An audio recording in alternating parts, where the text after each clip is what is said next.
High বন্ধুরা, আসসালামু আলাইকুম। রাশিদ মডেল স্কুলের পক্ষ থেকে তোমাদের সবাইকে জানাই আন্তরিক শুভেচ্ছা এবং অভিনন্দন। নতুন নতুন ভিডিও পেতে তোমাদের আমার এই চ্যানেলটি সাবস্ক্রাইব করবে। আমরা আজকে যে বিষয় নিয়ে তোমাদের সাথে কথা বলবো সেটি হচ্ছে ট্রান্সফরমেশন। আমরা ইতিপূর্বে ট্রান্সফরমেশন অনেকগুলো ক্লাস নিয়েছি, তোমরা অবশ্যই সেগুলো দেখবে। আমরা আজকে যে বিষয় নিয়ে কথা বলবো সেটি হচ্ছে অ্যাসার্টিভ থেকে ইন্টারোগেটিভ, অর্থাৎ গতানুগতিক বইয়ের মধ্যে যে সমস্ত পদ্ধতি তোমাদের দেওয়া থাকে তার থেকে একটু ব্যতিক্রম ওয়েতে তোমাদের আমি শেখানোর চেষ্টা করব। তো চলো ভিডিওটি দেখা যাক। আমাদের প্রথমে আছে ট্রান্সফরমেশন। ট্রান্সফরমেশন হচ্ছে রূপান্তর। একটা বাক্যকে অন্য বাক্যে আমরা রূপান্তর করব, কিন্তু অর্থে কোনো চেঞ্জ হবে না।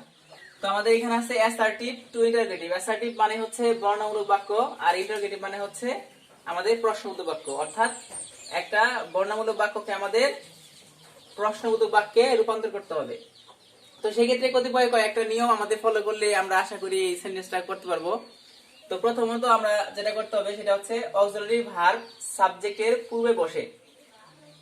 অক্সিলারি ভার্ব সাবজেক্টের পূর্বে বসে, কিন্তু হোয়াট অথবা হু সাবজেক্ট হিসেবে বসলে অক্সিলারি সাবজেক্টের পূর্বে বসে না।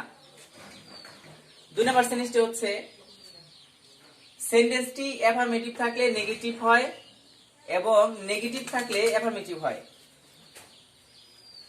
অর্থাৎ হাবোধক থাকলে আমরা নাবোধক করব এবং নাবোধক থাকলে আমরা হাবোধক করব। একটা एग्जांपल দেখা যাক, যেমন COVID-19 is a very dangerous virus. তো কোভিড-19 হচ্ছে একটা মারাত্মক একটা ভাইরাস। এটাকে যদি আমরা নেগেটিভ করতে চাই তাহলে আমাদের প্রথম শর্ত অনুযায়ী কি হবে, সাবজেক্টের আগে অক্সিলারি ভার্ব চলে আসবে। এখানে অক্সিলারি ভার্ব আমরা জানি হচ্ছে ইজ, এখানে কোভিড-19 হচ্ছে আমাদের সাবজেক্ট। তো এটার আগে আমরা যদি অক্সিলারি ভার্ব নিয়ে আসি তাহলে কি হয়, এটা হয় ইজ। এবং আরেকটি নিয়ম, 2 নাম্বার নিয়মে কি আছে, আমাদের বাক্যটি যদি অ্যাফার্মেটিভ থাকে তাহলে নেগেটিভ করতে হয়। তাহলে এটা হচ্ছে আমাদের নিঃসন্দেহে অ্যাফার্মেটিভ বাক্য, আমাদের নট নাই, সেই ক্ষেত্রে আমাদের কি করতে হবে, নেগেটিভ করতে হবে। আর নেগেটিভ করতে গেলে আমাদের নট দিতে হবে, আর নটটা আমরা অবশ্যই অক্সিলারির সাথে দেব এবং এটাকে কনস্ট্রাকশন করে দেব। সাবজেক্টের আগে যদি কখনো নট ইউজ করি তাহলে অক্সিলারির সাথে কনস্ট্রাকশন করে দিতে হয়। তাহলে isn't COVID-19 a very dangerous virus. শেষে কিন্তু আমাদের একটা প্রশ্নবোধক চিহ্ন দিতে হবে, কারণ আমাদের অ্যাসার্টিভ সেন্টেন্স থেকে যখন আমরা ইন্টারোগেটিভ করব তখন ইন্টারোগেটিভ সেন্টেন্সে আমাদের একটা নোট অফ ইন্টারোগেশন দিতে হবে। এবং পরের সেন্টেন্সে দেখি আমরা Rakib will not help me. এটা হচ্ছে আমাদের অ্যাফার্মেটিভ ছিল, এটা কিন্তু আমাদের নেগেটিভ নট আছে। তো এটাও যদি আমরা করতে যাই ট্রান্সফরমেশন, একই ক্ষেত্রে কি করতে হবে, এই উইলটাকে আমাদের আগে নিয়ে আসতে হবে, অক্সিলারি ভার্ব আগে নিয়ে আসবো। আমরা বলেছিলাম বাক্যটি নেগেটিভ থাকলে আমাদের অ্যাফার্মেটিভ হবে, অর্থাৎ এই নটটা আর বসাবো না, আমরা শুধু সাবজেক্টটা নিয়ে আসবো। রাকিব উইল, রাকিব, পরে হচ্ছে হেল্প মি, শেষে হচ্ছে প্রশ্নবোধক চিহ্ন। উইল রাকিব হেল্প মি, আর এটা ছিল Rakib will not help me, Rakib আমাকে সাহায্য করবে না। Will Rakib help me, Rakib কি আমাকে সাহায্য করবে? এটাই ছিল আমাদের আজকের 1 নাম্বার এবং 2 নাম্বার एग्जांपल। আমরা এখন 3 নাম্বার एग्जांपले চলে যাব। তো বন্ধুরা চলো আমরা 3 নাম্বার নিয়মটি দেখি।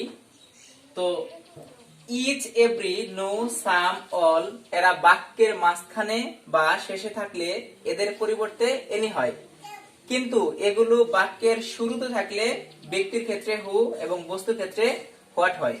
তো এই एग्जांपलটা যদি আমরা এটার একটা एग्जांपल যদি দেই তাহলে কি হবে, যেমন none invented any vaccine for কোভিড-19 yet।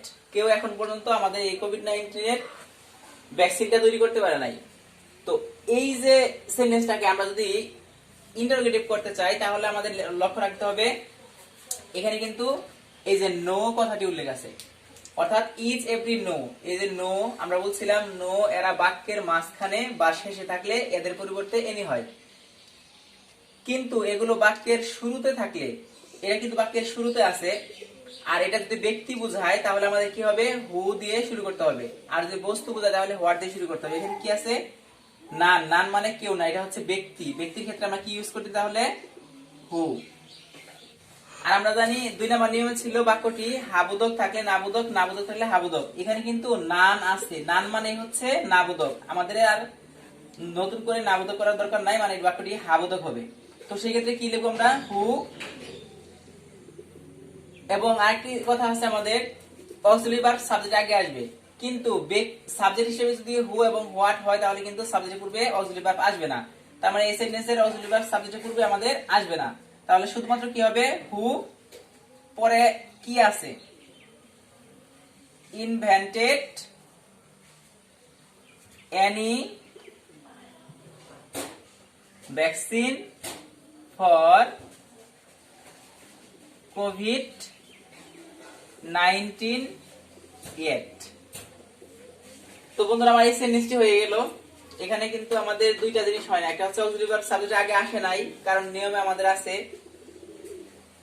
এবং পরবর্তীতে কি বাক্যটি কিন্তু নেগেটিভ ছিল, আমাদের অ্যাফার্মেটিভ করে ফেলছি। তো আরেকটা एग्जांपल দেখা যাক,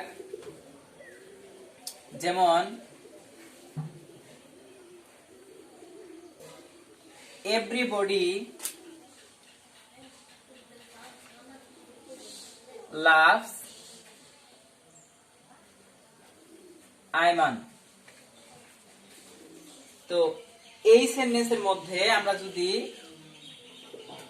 ইন্টারোগেটিভ করি তাহলে কিভাবে হবে, ঠিক একই রকম ভাবে আমাদের এখানে এভরি আছে, এভরিটা কি আমাদের ব্যক্তি বোঝাচ্ছে, ব্যক্তি বোঝাইলে আমাদের কি দিয়ে শুরু করব, হু দিয়ে। বাক্যটি হচ্ছে আমাদের হাবোধক, তার মানে বাক্যটি হচ্ছে নাবোধক করতে হবে। এখানে আমাদের আছে এস, তার মানে হচ্ছে এটা ভার্ব ওয়ানে আছে, singular verb.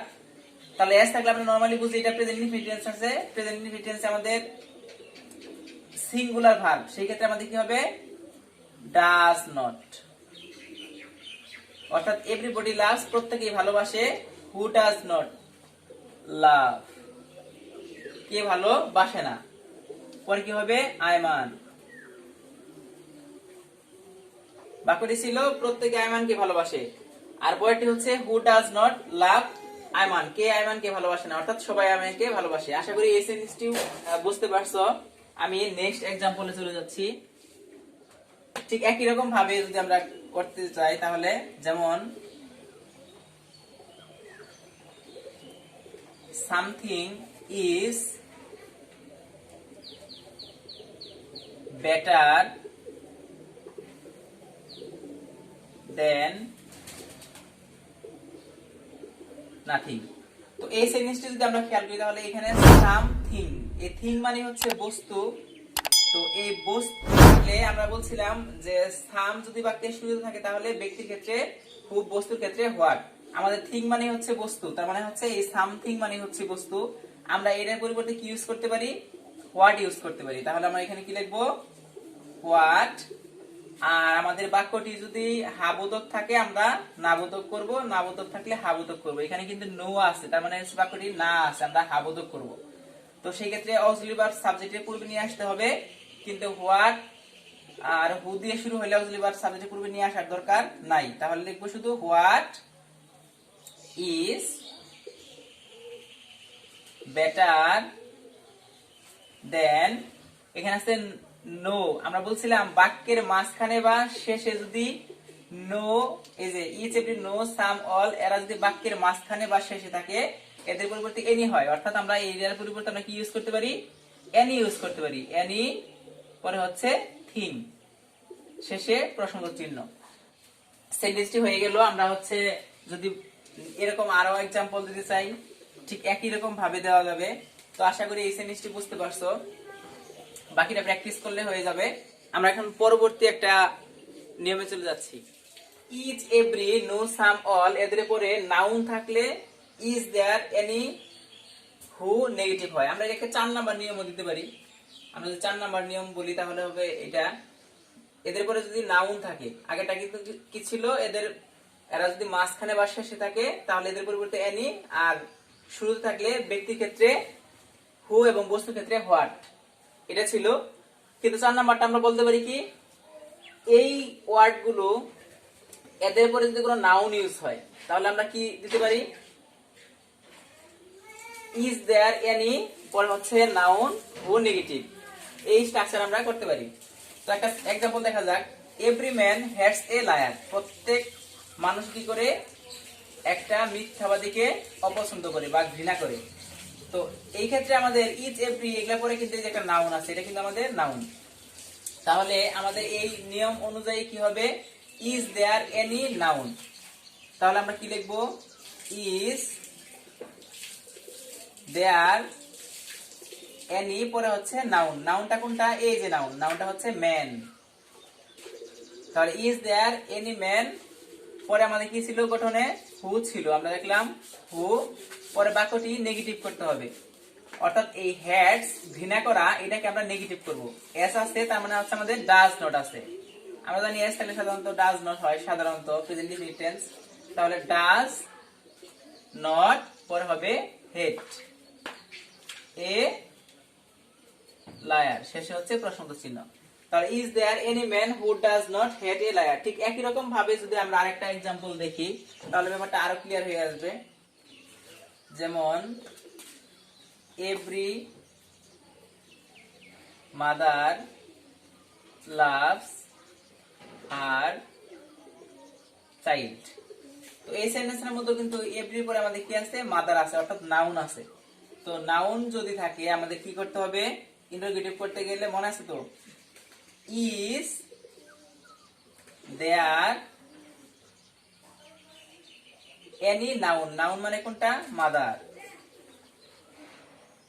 Is there any mother, আমরা কি দিব তাহলে পরে, হু, বাক্যটি হচ্ছে নেগেটিভ, নেগেটিভ মানে কি আছে এখানে, এস আছে, এস মানে হচ্ছে ডাজ নট, ডাজ নট লাভটাকে আমরা ডাজ নট লাভ লিখে দিলাম, নেগেটিভ করলাম, does not love her child, শেষে হচ্ছে প্রশ্নবোধক চিহ্ন। এখানে ব্যক্তি ক্ষেত্রে এই জন্য আমরা হু ইউজ করছি, আর বসে থাকলে নরমালি হচ্ছে আমাদের হোয়াট ইউজ হয় আসলেও। তো এই ছিল আমাদের 4 নাম্বার নিয়ম পর্যন্ত। এখন আমরা হচ্ছে আরেকটা एग्जांपल দেখাচ্ছি বা আরেকটা নিয়ম দেখাচ্ছি তোমাদের। 5 নাম্বার সেন্টেন্সটি হচ্ছে নেভার থাকলে ইভার হয়, আর আগের সমস্ত নিয়মগুলা কিন্তু এখানে ফলো হবে। তো একই রকম ভাবে নেভার থাকলে শুধু আমরা ইভারটা লিখবো। তাহলে এই সেন্টেন্সের মধ্যে আমাদের কি আছে, বাক্যটি অবশ্যই নেগেটিভ, কারণ নেভার আছে। তাহলে আমাদের নেগেটিভ করতে হবে না, আমরা এখানে শুধুমাত্র অক্সিলারি ভার্বটাকে সাবজেক্ট আগে নিয়ে আসবো। অক্সিলারি ভার্ব কি আছে আমাদের, শেল, তাহলে এখানে নিয়ে আসবো শেল, সাবজেক্ট হচ্ছে আই, পরে হচ্ছে নেভার থাকলে কি হবে, ইভার, পরে হচ্ছে ফরগেট ইউ, শেষে হচ্ছে প্রশ্নবোধক চিহ্ন। এই তো হয়ে গেল। ঠিক একই রকম ভাবে যদি আমরা পরেরটা করি তাহলে কি হবে, রাকিব নেভার গোস টু বাজার। ঠিক একই রকম বাক্যটি নেগেটিভ আছে, এই কারণে আমরা কি জানবো, শুধুমাত্র অক্সিলারি ভার্বটাকে সাবজেক্টের আগে নিয়ে আসবো। তাহলে এখানে কি আছে আমাদের, এস আছে, এস তাহলে কি হবে, আমাদের ডাস নিয়ে আসতে হবে, কারণ এই টেন্স আছে প্রেজেন্ট ইনডিফিনিট টেন্স। তাহলে ডাস রাকিব, ডাস রাকিব, পরে হচ্ছে গোসটাকে গো করে দিতে হবে, কারণ এই এসটা আমরা এই পাশে ডুর সাথে নিয়ে আসছি। তাহলে ডাস রাকিব গো, পরে হচ্ছে টু বাজার। তো এরকম আমাদের এই পাঁচটা নিয়ম যদি আমরা ফলো করি তাহলে হচ্ছে আমাদের অ্যাসার্টিভ থেকে ইন্টারোগেটিভ করার জন্য যথেষ্ট, আমাদের আর কোনো আশা করি নিয়ম শেখা লাগবে না। তো এই ছিল আজকে আমাদের ক্লাস। যদি কারো কোনো বুঝতে প্রবলেম হয় অবশ্যই কমেন্ট সেকশনে জানিয়ে দিবা, আর এই ক্লাসটি অবশ্যই শেয়ার করবা তোমাদের বন্ধুদের সাথে যারা এই ভিডিওটি দেখতে পারে নাই। অবশ্যই এই ভিডিওটি শেয়ার করবে এবং আমাদের এই চ্যানেলটি সাবস্ক্রাইব করবে এরকম আরো ভিডিও পেতে। ধন্যবাদ সবাইকে, আসসালামু আলাইকুম।